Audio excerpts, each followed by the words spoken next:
Баршаңызға сәлем, сіздермен бірге Жансая. Бүгін біз сіздермен осылай өте керемет, өте жеңіл, өте дәмді салат жасайтын боламыз.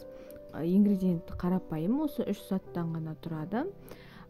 Жасау үшін ең алдымен барлық көкөністерімізді турап аламыз, яғни капустамызды, краб таяқшаларын және де қызанақтарымызды барлығын ұзынша етіп видеодағыдай турап аласыздар.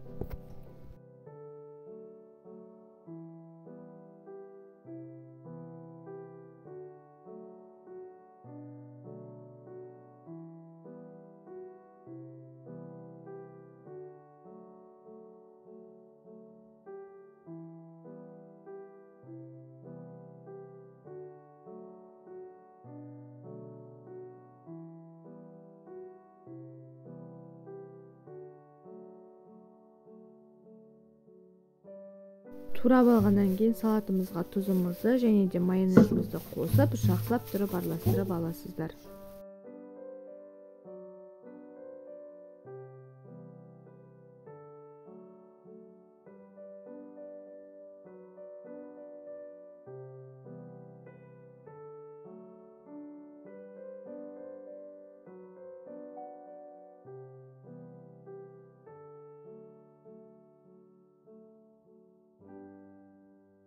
Салатымыз дайын болды. Ас болсын, міндетті түрде жасап көріңіздер, тіркеліп лайк басуды ұмытпаңыздар.